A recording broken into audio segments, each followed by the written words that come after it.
Kasikin isa pong mapagpalang araw po sa ating lahat. Welcome po sa ating YouTube channel and of course you are watching Chicken Anows TV. So talagang mapagpala po yung araw natin kasikin sapagkat ayun, GNT. Dumating na po yung parcel natin na in order mga kasikin. So ito po yung trapal po ng Azula. Kaya sa video po natin ito, mag-unboxing po tayo mga kasikin. So bali, dalawa po yung binili natin mga kasikin, no? So hindi po ito buy one take one, but dinalawa lang natin para kahit paano yung start natin is medyo marami rin yung maitanim natin na Azula. So ang sukat nga pala nito is 4 by 12 by 1 feet po. So bali 1 feet po yung kaniyang taas, yung kaniyang haba is 12 feet, and then yung kaniyang width is 4 feet mga kasikin. So tamang-tama pang Azula pan. Kaya ayun, simulan natin. Buksan na po natin kasikin.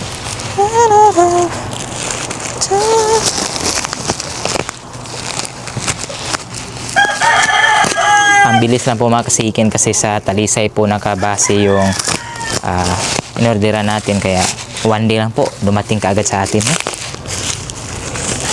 Yan.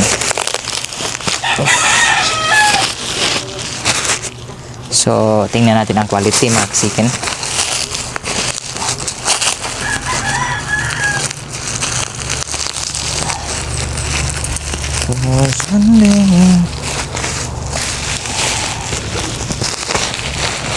Okay. So, ito na po. Dalawa. Okay. So,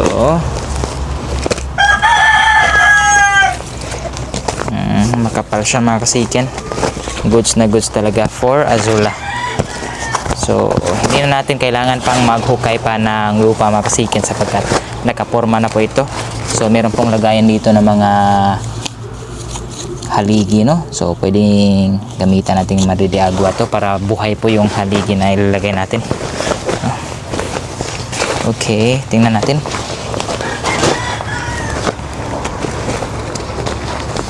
So ito po siya mga kasikin, no? Dito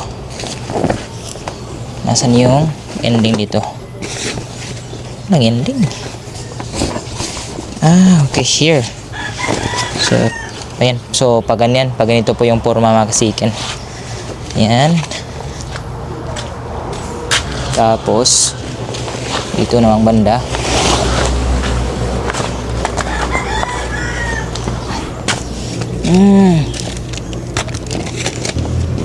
okay. So medyo malapad talaga kasi nga 12 feet by 4 feet. So bali 4 feet po yung pa doon at yung lapad na is 12 feet. Kaya tama ba mga kasikin? Yung lapad is 4 feet at din yung haba is 12 feet. Yun po. Okay. Ayan. Ito po yung nakikita natin sa online, no? So tatagal po ito ng 5 to 6 years daw, depende po sa paggamit. So syempre kung merong tubig dyan, of course tatagal talaga.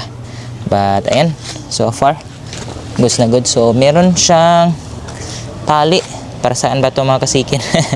Sobrang konti. Okay, so yung isa hindi na lang natin bubuksan kasi same lang din yan. Ayan, so from here going there, so sobrang taas. Perfect talaga.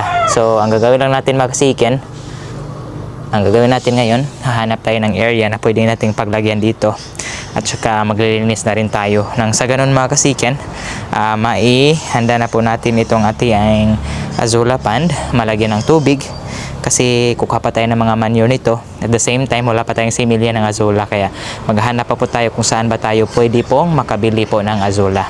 Kaya samahan nyo ako saglit mga kasikin, maghanap tayo ng pwesto at the same time linisin kaagad natin para tingnan nyo yung outfit ko, hindi masayang yung outfit natin, no? Kasi panglinis itong outfit natin. Kaya let's go mga kasikin. Sobrang ganda ng Azula pond natin mga kasikin. Not Azula pond, but Azula trapal, no? Ayan, bali yung inorderan po pala natin ng trapal na yon ay nagkukulture din po siya ng mga Azula, but unfortunately kasikin noong bagyong Tino ay na-wash out po lahat ng kanyang pinaghirapan, kaya back to square one na naman siya. So pwede siguro siya yung tatanungin natin kung saan tayo pwede makabili ng mga similya po ng Azolla. So dito na nga pala, kahapon may nasimulan ako dito sa paglilinis.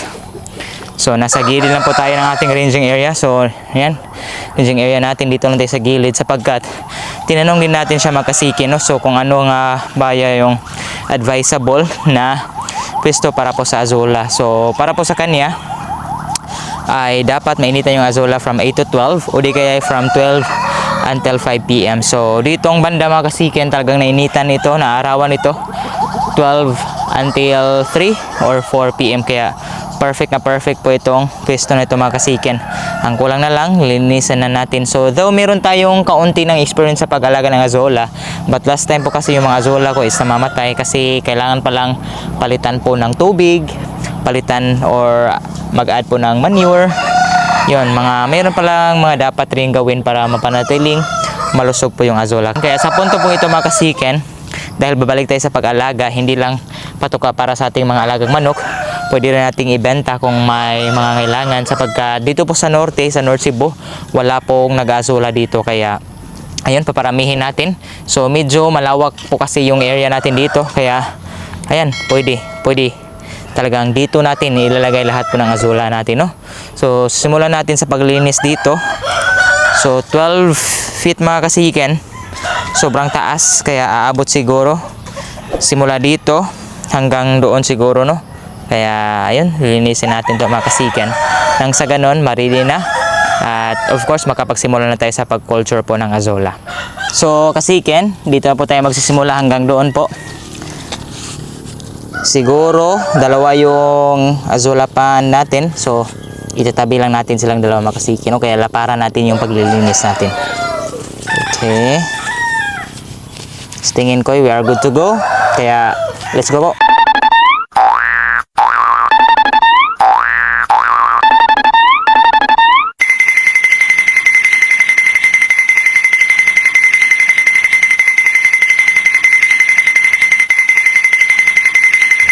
So kasiken, huminto muna tayo sa paglilinis sapagkat hapon na, magpapatoka pa tayo sa ating mga alaga, no? Medyo ayan, madilim na po yung paligid natin, but ito po yung nalinisan natin ngayon. So medyo malaki na po. So yung sa trapal po ng Azolla pan natin dito, ayan, at yung pangalawa dito naman, but again lilinisan pa natin yan.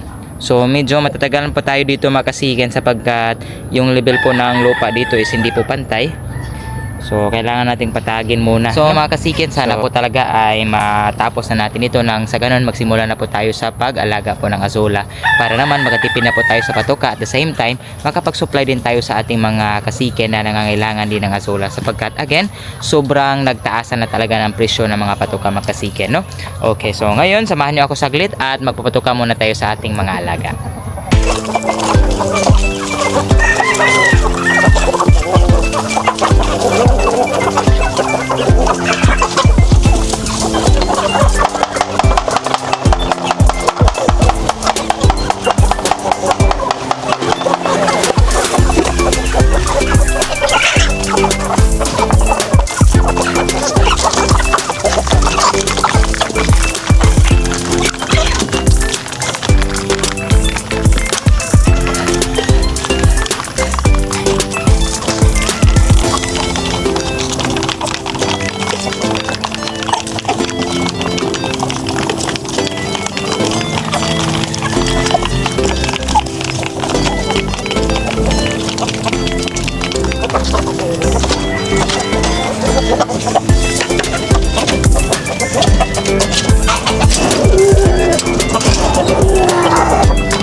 Ayan, kasikin tapos na po tayong magpatuka at sayang lang po talaga hindi pa natin i-set up yung ating azulapan sapagkat ayan, sa tingin ko ay mayroong malakas na ulan mga kasikin. Talagang nagdidilim po yung paligid natin, no? So umaambon na po ngayon dito. Ayan. So mga kasikin, maraming salamat po sa patuloy na panonood at pagsubaybay po sa aming mga video. Abang-abang lang po kayo mga kasikin sa update po ng ating Azolla sapagkat again madali lang pong i-culture daw yung Azolla mga kasikin. So hanggang dito na lang po ang ating video. See you na po sa sunod naming mga upload. God bless po mga kasikin.